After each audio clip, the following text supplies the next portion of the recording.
Atchoum. Salut, c'est Vince, j'espère que tu vas bien. On continue notre petite exploration des vertus des music producers. Bon, c'est les vertus by Vince, hein, c'est mon code moral, ma philosophie, mes tapes de la loi, donc ça se trouve je raconte de la merde, mais who knows, peut-être qu'en fait je détiens la vérité. Non, il n'y a aucune vérité, chacun a sa propre histoire, sa propre expérience, son propre filtre pour scanner sa propre réalité. La réalité, c'est ni plus ni moins qu'une interprétation des vibrations qui composent l'entièreté de ce monde. Vous avez dit Matrix, et vous n'auriez pas totalement tort. Aujourd'hui, on va pas commencer par une totale digression, pardon. On va parler aujourd'hui de la prise de recul, de l'importance de l'auto-évaluation. Lamusicien.fr, oulala, c'est sexy. Être objectif, c'est impossible réellement, je pense, quand on parle de sa propre musique. N'empêche qu'avoir suffisamment de recul pour être critique par rapport à son propre travail, c'est quand même hyper important. C'est notamment ce qui nous fait progresser, ce qui nous permet d'évaluer ce qui va, ce qui ne va pas, et d'aller de l'avant et d'avancer et d'améliorer ses titres. Le problème, c'est qu'on est super attaché à sa musique, c'est normal, c'est notre bébé, c'est notre sang, et on y met ses tripes, on y met nos joies, nos peines. Voilà, elle vient de là, elle vient du blues, quoi. C'est vraiment ça, quoi. On y met ce qui est finalement nous réellement. La musique, c'est un moyen d'exprimer qui on est à l'intérieur. Ça nous permet vraiment d'être nous-mêmes, et être soi-même, c'est pas toujours évident. On a souvent des masques, etc. Et du coup, on est vachement attaché, vachement émotif par rapport à notre musique. D'autant plus si c'est quelque chose qui nous prend beaucoup de temps, sur lequel on a beaucoup bossé. Tu vois, c'est pas parce que t'as passé 3 mois sur ton EP que ton EP est forcément bien réussi. Il va peut-être cocher pas mal de cases sur ton propre filtre, mais ça va peut-être pas répondre à beaucoup de cases sur ensuite les fiches d'évaluation des gens qui vont les écouter, d'autant plus si tu veux le faire écouter à des professionnels. C'est pas parce que tu as passé une journée pour trouver une bonne mélodie que ta mélodie est nécessairement bonne, tu vois. Le temps passé sur les choses n'est pas totalement corrélé avec la qualité de ce que tu vas y mettre, même si c'est important de passer du temps. Cette notion de temps, tu vois, elle est toujours omniprésente dans tout ce qu'on raconte. Même si voilà, c'est important de passer du temps à faire ça, et c'est pas le temps qui fait que les choses sont réussies. J'espère que tu en as conscience. D'autant plus que passer sa journée à faire un truc qui au final n'est pas bon, c'est se rendre compte que on a perdu son temps. Tu vois, il n'y a rien de pire que de perdre son temps, qu'on en ait conscience ou non. C'est une manière de se saborder quelque part, de se rendre compte qu'on a passé à faire quelque chose qui n'était pas utile.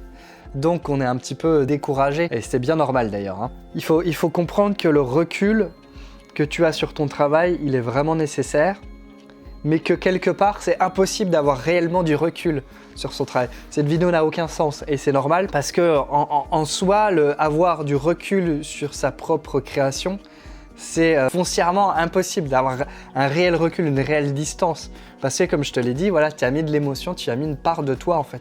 Chaque musique que tu fais, j'espère en tout cas, il y a une part de toi dedans.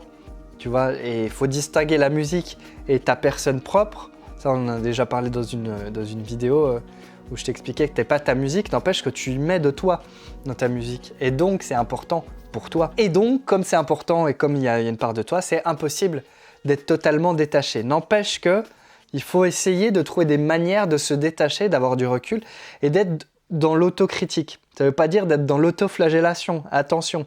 Parce que c'est aussi facile de dire « je fais de la merde, ce que je fais c'est de la merde, ça ne sert à rien, autant que j'aille bêcher mon jardin ». Après, aucun souci, va bêcher ton jardin, c'est bien de faire un jardin. C'est pas forcément bien de le bêcher d'ailleurs, il faut le savoir.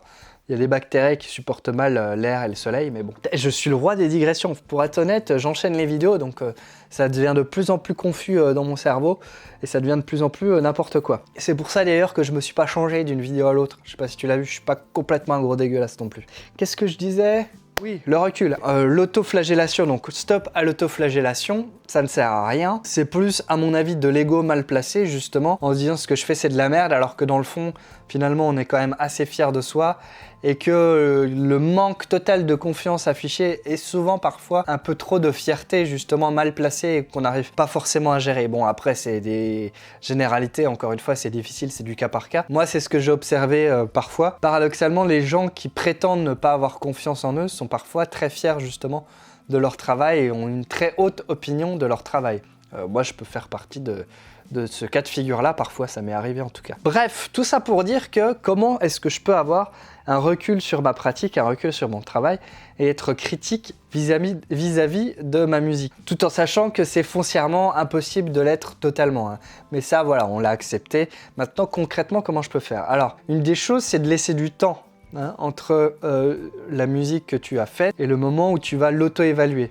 Je t'ai parlé dans une précédente vidéo d'écouter un peu les choses à froid avec un calepin pour prendre des notes, pour comprendre les détails qui vont et qui ne vont pas. Ben, c'est ça aussi, prendre de la distance vis-à-vis de son travail, c'est en prendre physiquement, quoi. C'est écouter le lendemain, par exemple, quand tu as passé beaucoup de temps dans une journée à faire de la musique, c'est réécouter ça le lendemain, parce que tu peux être comme une balle à fond dans la journée, ou te rendre compte que tu galères et tout, puis en fait le lendemain tu te rends compte que soit c'est pas si bien, soit en fait c'est pas si mal que ça ce que tu as fait, tu vois. Et du coup c'est important on dit sleep on it, tu vois, laisser la nuit porte conseil, tous ces trucs là. Et c'est vrai que le lendemain revenir dans ton home studio et réécouter les choses avec une oreille fraîche, reposée, ça fait du bien et tu vas réentendre ta musique totalement différemment puisque tu as passé le stade de l'accouchement finalement, de la première étape de créativité et de la composition. Maintenant, tu vas être dans un truc plus analytique, un peu plus froid, un peu plus en recul, un peu plus en retrait en tout cas. Donc ça, c'est la première chose. Vraiment, la notion de temps est importante, donc se laisser le temps. Pareil, quand tu as bossé longtemps sur un projet d'album, d'EP, que tu es en plein dans le bouillon et tout, c'est bien à un moment de couper totalement les ponts, de faire autre chose. Mais quand je dis totalement, c'est une semaine, voire plus, tu vois. C'est pour ça que je peine parfois à terminer des projets, mais c'est parce que je laisse beaucoup de temps. Parfois, ça dépend, hein, mais pour certains trucs, je vais laisser des laps de temps énormes pendant lesquels je vais faire plein d'autres musiques qui n'ont rien à voir. Puis je vais revenir sur ce projet, voilà. C'est pour ça que des fois, je sors un album d'un chapeau, mais en fait, il est en gestation depuis 1 an ou 2. Et puis d'un coup, allez hop, c'est bon. Dans le contraire inverse, je vais terminer des musiques dans la foulée le jour même où je les ai commencées, voilà, parce que j'ai besoin de m'en débarrasser. Il y a toujours cette notion un peu de se débarrasser aussi de la charge émotionnelle que peut représenter notre musique. Ce serait le sujet pour une autre vidéo. Maintenant, pour avoir le recul nécessaire, il faut, je pense, demander aussi des retours d'autres gens. C'est toute la difficulté des retours d'autres gens, c'est que ces mêmes personnes, elles-mêmes ne sont pas totalement objectives aussi, parce qu'elles ont leur goût propre, il y a ce qu'elles aiment, etc. Ça va forcément rentrer en ligne de compte. D'autant plus si ces personnes-là font de la musique, si ces personnes-là sont initiées à la production, elles vont forcément entendre des choses qui sont importantes et d'autres choses qui ne sont pas du tout importantes. C'est ça le problème. C'est que quand on fait de la musique, quand on crée de la musique, on entend des détails qui n'ont pas nécessairement une réelle importance. C'est pour ça que par exemple, moi j'aime bien faire écouter à ma copine, parce que ma copine chante comme une casserole, ne comprend pas comment fonctionne la musique, elle n'est pas du tout musicienne. Pourtant elle aime bien écouter de la musique, mais elle n'a pas spécialement de culture musicale, etc. Ce qui fait qu'en fait, elle a une approche qui est assez froide, en fait. Et du coup, elle peut être assez bon public et en même temps hyper hermétique à pas mal de choses. Et pour moi, c'est un assez bon filtre, une assez bonne mesure finalement d'une musique. En tout cas, voilà, dans mon petit monde à moi. Hein. Parce que justement, elle a aucune échelle d'appréciation finalement. Et pour elle, si tu veux, ma musique peut sonner à peu près aussi bien que de la musique qu'elle va entendre à la radio, tu vois. Et elle va s'attacher plutôt aux paroles, aux mélodies, à ce qui rentre dans la tête ou non.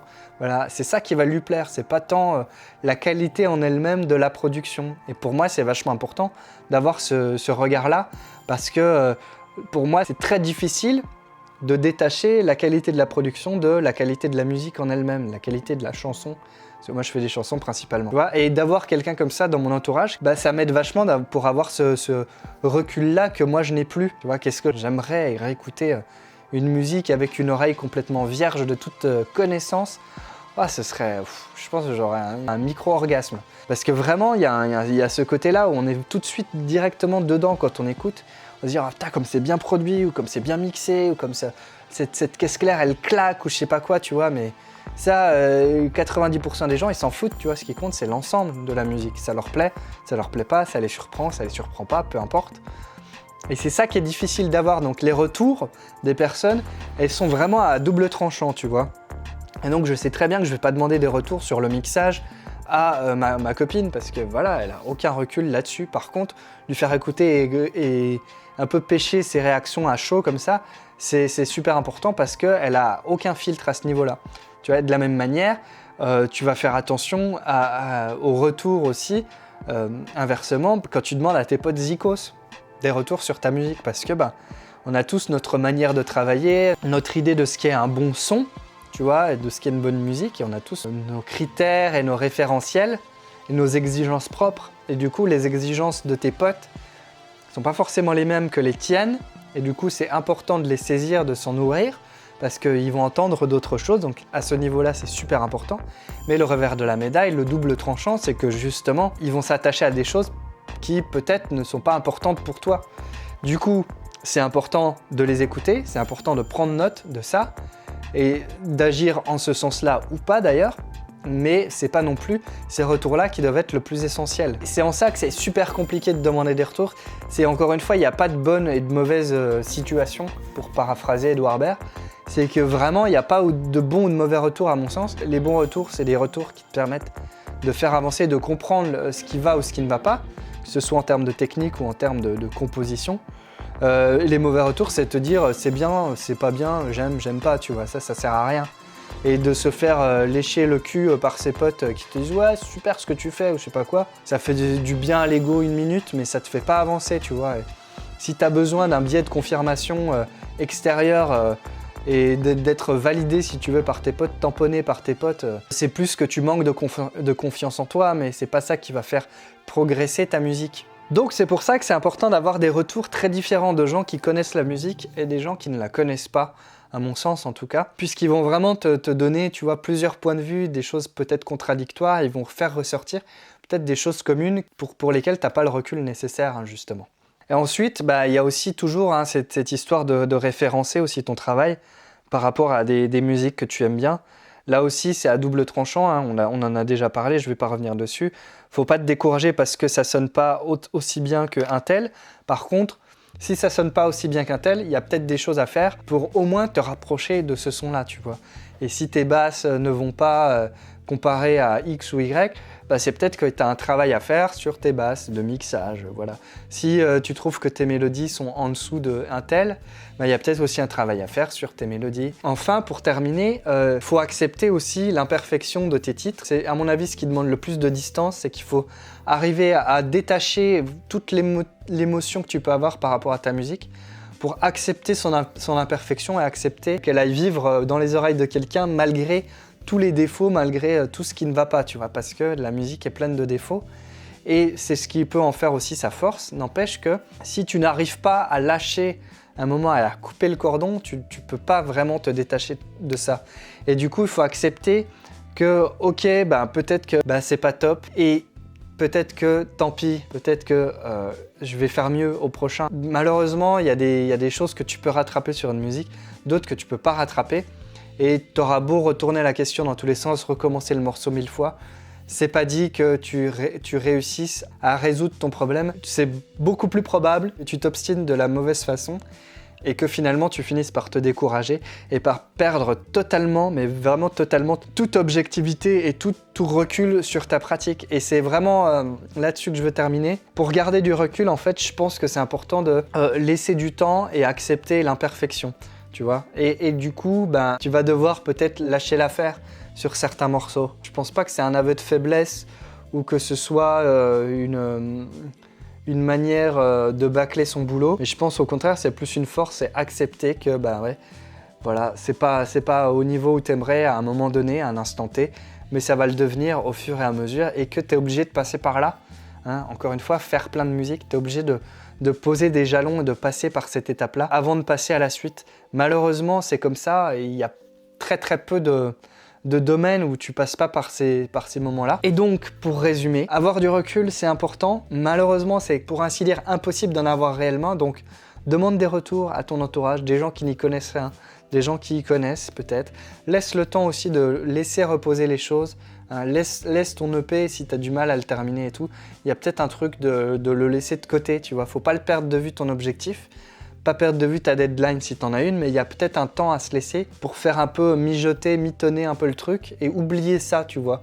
Et y revenir ensuite de manière plus fraîche. Mais par contre, ce que tu peux faire, c'est accepter justement ce manque d'objectivité et donc lâcher l'affaire par moment parce qu'il y a des fois, tu vas juste t'enfermer dans une spirale alors que la musique est et devrait rester un plaisir avant tout. Je pense que c'est ça le plus important, quoi. Et c'est d'exprimer ses émotions et de partager des émotions avec des gens. Mais c'est pas non plus au détriment de ta santé mentale et de ton bonheur. En tout cas, ça devrait pas l'être. Même si on a cette idée un peu fantasmée de l'artiste, un peu baudelairien, un peu torturé, etc. Des rockstars, un peu du club des 27 et tout. Voilà, à un moment, on a aussi envie de vivre et de mener peut-être une vie paisible aussi et de s'exprimer, tu vois. Je suis pas certain que ces rockstars torturées, elles avaient prévu de mourir si jeunes. Je pense que ça leur aurait pas déplu de continuer à faire de la musique pendant encore quelques années, tu vois. Bref, bon, je pense que tu as saisi l'affaire. J'ai plus de jus, là, je suis au bout. Mais n'oublie pas, vraiment, c'est important d'avoir cette vision d'ensemble pour ta musique, ce recul. C'est vraiment une histoire de voir l'écran de cinéma dans sa globalité et pas juste à travers une petite fenêtre, tu vois. Et c'est toujours prendre ce recul-là pour ta musique constamment. Et puis, voilà, de se laisser le temps d'apprécier les choses. Et d'apprécier dans le sens positif et négatif. D'accueillir les critiques, mais de ne pas en faire une religion non plus et de ne pas prendre ça pour parole d'évangile. Et au contraire, se distancier aussi, prendre une distance vis-à-vis des critiques qu'on peut te faire sur ta musique, les accepter, mais pas non plus voilà, se nourrir uniquement que de ça et attendre une validation comme ça d'un cercle extérieur pour avoir l'autorisation de faire de la musique et de partager des choses. Je pense qu'il faut avant tout être dans le plaisir. C'est que du plaisir, c'est que du bonheur. Bon, voilà, j'espère que cette vidéo t'aura été utile. Je sais que c'est flou, mais en même temps, c'est difficile d'être dans le concret quand on touche à des choses qui sont vraiment de l'ordre de l'abstrait et qui sont propres à chacune et à chacun. N'hésite pas à laisser le petit pouce en l'air, à t'abonner à la chaîne, à prendre du recul vis-à-vis de ta musique. N'oublie pas, c'est que de la musique. Et d'ailleurs, fais-en plein. Ciao!